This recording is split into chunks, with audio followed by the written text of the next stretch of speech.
कहानी की शुरुआत में हम एक लड़की को देखते हैं जो लाइव स्कीमिंग कर रही थी और वो गलती से हमारी कहानी के हीरो कांग से टकरा जाती है, जिससे उसके हाथ में जो खाना था वो गिर जाता है। उल्टा वो लड़की तो उससे माफ़ी मांगने की जगह उससे बदतमीजी करने लगती है और कहती है तुम्हें दिखाई नहीं देता। कि तभी कांग का एक कलीग वहाँ पर आ जाता है, पूछता है कि क्या तुमने खाना डिलीवर कर लिया। एक्चुअल में कांग एक फूड डिलीवरी मैन था जो खाना डिलीवर करके अपना गुजारा करता था, क्योंकि उसको ज़्यादा पढ़ा लिखा नहीं था। कि तभी उसके फ्रेंड के हाथ से उसका फ़ोन छूटकर गिर जाता है और वो जैसे ही उठाने को होता है कि तभी वहाँ साइड में खड़ी लड़की को लगता है कि वो उसकी फ़ोटो खींच रहा है और वो उसके गुस्सा करते हुए कहती है कि तुम कितने बदतमीज़ हो, आखिर ऐसा कैसे कर सकते हो। और वो फ़ोन छीन लेती है और कहती है कि ज़रूर तुमने मेरी फ़ोटो क्लिक करी है, तुम कितने बेशर्म कितने घटिया हो। कि तभी कांग भी वहाँ आ जाता है तो वो उसे थप्पड़ मार देती है और कहती है कि तुम दोनों की ड्रेस बिल्कुल एक जैसी है, कहीं तुम दोनों ही मिलकर लड़कियों को अब्यूज़ तो नहीं करते हो, मैं तुम दोनों की कंप्लेंट पुलिस में करूँगी। ये बोलकर वो वहाँ पर सभी को धमकी देने लगती है। वहीं पब्लिक भी जमा हो जाती है और उन दोनों को ही काफ़ी अच्छे से धुल देती है, जिससे जियांग की तो हालत ख़राब हो जाती है और उसके गले में जो लॉकेट पहना था उस पे उसके ब्लड की एक बूंद पड़ती है, जिससे वो एक अंधेरे कमरे में आ जाता है और उस पे एक रोशनी पड़ती है। कि तभी एक बुड्ढा आकर उस पे मंत्र पढ़ने लगता है, जिससे उसके अंदर एनर्जी घुसने लगती है और उसके सर में दर्द होने लगता है। वहीं हम देखते हैं कि जियांग अभी भी बेहोश था और जब उसकी आँखें खुलती है तो बिल्कुल गोल्डन कलर की चमक रही थी। कि तभी वो अंकल आ जाते हैं और कहते हैं बेटा तुम ठीक तो हो ना। तो जियांग कहता है हाँ अंकल मैं ठीक हूँ। कि तभी वहाँ पर एक खूबसूरत सी लड़की आ जाती है। जी हाँ, ये हमारी कहानी की फीमेल लीड जिया, जो अंकल की बेटी है और वो वहाँ पर अपने डैड को पिक करने आई थी। और जैसे ही जियांग उसे देखता है तो कहता है कि ये लड़की इतनी ज़्यादा खूबसूरत और इसे देखकर तो लगता है कि कैसे बहुत अमीर परिवार की है, तो ये अंकल की बेटी कैसे हो सकती है, बल्कि अंकल तो ऑर्डिनरी पर्सन लगते हैं। कि तभी जियान को जिया का टैटू नजर आता है और वो बोल देता है कि तुम्हारे चेस्ट पे बटरफ्लाई का टैटू है, तो वो उसे खींचे थप्पड़ मार देती है, जिससे जियान की नाक से खून निकलने लगता है। और उसके डैड बोलते हैं कि तुमने इसे थप्पड़ क्यों मारा। तो जियान कहता है कि ये तो आज का दिन ही खराब मेरा है। और फिर वो अंकल की तरफ देखकर कहता है कि अंकल आपकी चेस्ट में कोई प्रॉब्लम है क्या। तो वो कहते हैं नहीं। तो कहता है कि मुझे कुछ अजीब लग रहा है, आप जाके एक बार डॉक्टर को जरूर दिखाइएगा, नहीं तो बाद में आपको प्रॉब्लम हो सकती है। वहीं हम कार में देखते हैं जहाँ पर जिया अपने डैड के साथ एक लग्जूरियस कार में बैठी थी और हमें पता चलता है कि ये अंकल कोई नॉर्मल इंसान नहीं बल्कि बहुत अमीर और रिच फैमिली से हैं। और जिस कंपनी में जियांग काम करता है ये उसी के मालिक हैं और ये हमेशा ही वर्करों की ड्रेस पहनकर अपनी कंपनी में देखने आ जाया करते हैं। तो जिया उन पर गुस्सा करते हुए कहते हैं डैड आप ऐसा क्यों करते हैं, आप ऐसी ड्रेस पहन के आ जाते हैं जिससे वर्कर्स आपके साथ बदतमीजी करते हैं। और वो कैसे बदतमीजी कर रहा था और कह रहा था कि आपकी चेस्ट में कोई प्रॉब्लम है, मुझे तो वो पागल लगता है। वही हम दूसरी तरफ जियांग को देखते हैं जो एक रेस्टोरेंट में बैठा था और उसकी मॉम उसे ब्लैंक डेट पर जाने के लिए कहती है, जिससे जियांग भी थक हार कर मान जाता है। और जब वो ब्लैंक डेट पर जाता है तो वहाँ पर उसकी मॉम कहती है कि उस लड़की से अच्छे से बिहेव करना और जल्दी से जल्दी शादी करके मुझे पोता पेती दे दो।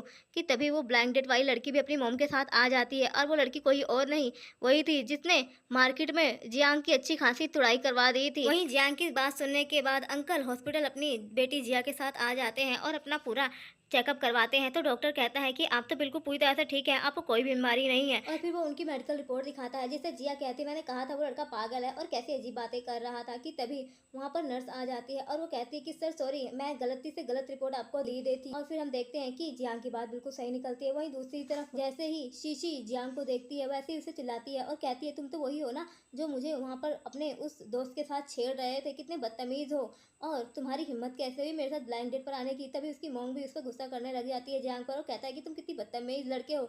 तो फिर वो कहता है कि मैंने ऐसा कुछ भी नहीं किया, आपकी लड़की सुनती तो कुछ है नहीं, बस चिल्लाती रहती है। कि तभी उसकी मम्मी को गुस्सा आ जाता है और वो बोलती है कि क्या तुम्हारे पास पैसा बैंक बैलेंस कुछ भी है कारवार जो तुम इतना इतरा रहे हो। तो जियांग कहता है मेरे पास इतना कुछ भी नहीं है, लेकिन मेरे पास डिग्निटी है जो कि आपकी बेटी के पास नहीं है। ये सुनकर तो दोनों ही माँ बेटियां बहुत गुस्सा हो जाती हैं और उसे कुछ उल्टा सीधा सुनाने लगते हैं और उसकी गरीबी का मजाक उड़ाते हैं। और शीशी तो कहती है मैं किसी रिच आदमी से शादी करूंगी, तुम जैसे गरीब फटीचर से नहीं। और फिर वो दोनों उसे काफ़ी सुनाते हैं और वहीं जियांग की मॉम तो दुखी हो जाती है और उन्हें रोकने की कोशिश करती है, लेकिन वो दोनों ही माँ बेटी वहाँ पर चली जाती हैं। वहीं जियांग अपनी माँ को समझाता है लेकिन उसकी माँ समझने को तैयार नहीं थी और वो अपने पोता पोती का गाना गाने लगती है। कि तभी वहाँ पर एक आदमी आ जाता है और वो उसे एक कार्ड देते हुए कहता है कि मिस्टर लू आपसे मिलना चाहते हैं। और वहीं जियांग की मॉम उससे पूछती है कि क्या तुम कुछ गड़बड़ तो नहीं कर रहे हो ना।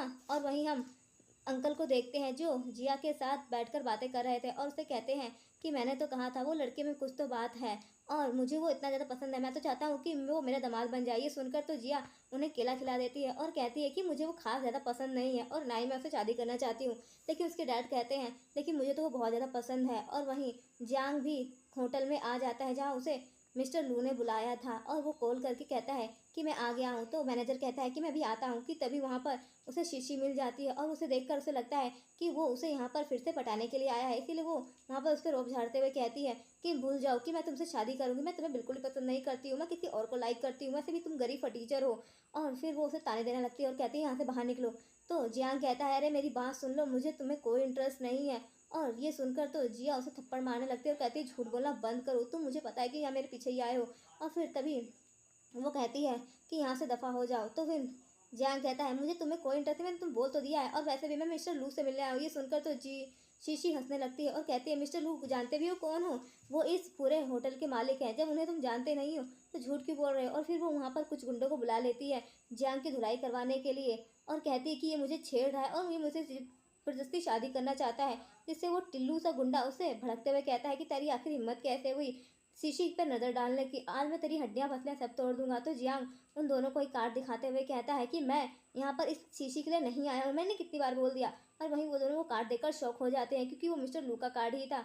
कि तभी वहाँ पर शीशी का बॉयफ्रेंड आ जाता है जिससे शीशी चिपकते हुए कहती है कि बेबी देखो ना, इस लड़की के साथ मैं कल ब्लाइंड डेट पर गई और ये तो मुझे शादी करने के लिए मरा जा रहा है। मैंने इसे बोल दिया है कि मैं इसे बिल्कुल भी लाइक नहीं करती हूँ और मैं तुमसे प्यार करती हूँ, लेकिन फिर भी ये मेरे पीछे पड़ा है। कि तभी वो लड़का बोलता है कि इसे यहाँ से बाहर निकाल कर फेंको। तभी वो कहते हैं कि इसके पास तो मिस्टर लू का कार्ड है, अगर इसे मिस्टर लू ने बुलाया होगा तो हमारे लिए प्रॉब्लम खड़ी हो जाएगी। तो वो लड़का हंसते हुए कहता है कि प्रॉब्लम कैसे खड़ी होगी, वैसे भी इसके पास कार्ड जो होगा फेक होगा, वैसे भी इसकी हालत देखकर किस एंगल से लगता है कि मिस्टर लू इस जैसे गरीब और फटीचर को अपने साथ बुलाएंगे मिलने के लिए। और फिर वो शीशी के साथ फ्लर्ट करने लगता है। वहीं शीशी उसके साथ चिपकते हुए कहती है कि बेबी बस भी करो। और वैसे भी ये लड़का मेरी बात सुनने को तैयार ही नहीं, आखिर मैं इतनी खूबसूरत हूँ। कि तभी वहाँ पर मिस्टर लू और उसका मैनेजर वहाँ पर आ जाते हैं, जिसे देखकर तो शीशी का बॉयफ्रेंड एकदम से गन्ने की तरह सीधा हो जाता है। वहीं जियांग उनको देखकर कहता है अंकल आप यहाँ पर। तो मिस्टर लू कहते हैं हाँ बेटा तुमने मुझे पहचान लिया। तो कहता है कि एक्चुअल में तो आप उस दिन को नॉर्मल सी ड्रेस पहन रखे थे और यहाँ पर आज। तो वो कुछ बोल पाते कि तभी वहाँ पर शीशी तो उस पर गरजते हुए कहती है तुम तो वही हो ना जो वहाँ पर मेरी फ़ोटो खींच रहे थे, बदतमीज़, मैं तुम्हें छोड़ूंगी नहीं। वही उसका बॉयफ्रेंड तो सीधे पीछे हो जाता है। कि तभी मिस्टर लू का मैनेजर आकर शीशी को खींच कर थप्पड़ लगाता है जिससे शीशी गिर जाती है। और फिर तो बोलता है कि तुम्हारी हिम्मत कैसे हुई हमारे मास्टर के ऊपर इल्ज़ाम लगाने की। और वहीं शीशी को सब समझ में आ जाता है और वो एकदम से मिस्टर लू के ही पैर पकड़ लेती है और उनसे माफ़ी मांगने लगती है अपने कारनामों की। लेकिन वो कहते हैं मुझसे माफ़ी मांगो, जियांग से मांगो, क्योंकि तुम इतनी बदतमीज़ हो। और वहीं शीशी उससे कहती है कि तुम चाहो तो मैं तुमसे शादी भी कर लूँगी, लेकिन तुम मुझे माफ़ कर दो। तो जियांग कहता है अरे मेरी माँ, मैंने तुझे कितनी बार बोला कि मैं तुझसे शादी करने में बिल्कुल इंटरेस्टेड नहीं हूँ, यहाँ से चली जा। और फिर गार्ड से पकड़ लेते हैं। वहीं शीशी जाते हुए कहती है कि मेरा बॉयफ्रेंड भी मेरे साथ मिला हुआ था। कि तभी मिस्टर लू उसे भी निकालने के लिए कहते हैं। तो वो मिस्टर लू के पैर पकड़ लेता है और उससे माफ़ी मांगने लगता है। और फिर जियांग से भी कहता है कि प्लीज़ मुझे माफ़ करवा दीजिए, लेकिन मिस्टर लू उसे वहाँ से धक्के मारकर फेंक देते हैं। और फिर जियांग को अपने साथ होटल में अपने साथ डिनर में ले आते हैं और उसे डिनर के लिए कहते हैं। कि तभी वहाँ पर जियांग कहता है कि अंकल आपने अपना चेकअप करा लिया। तो मिस्टर लू कहते हैं हाँ मैंने चेकअप करा लिया और तुम्हारी बात बिल्कुल सही थी और थैंक यू, तुमने मुझे सही समय पे बता दिया जिसकी वजह से मेरी जान बच गई।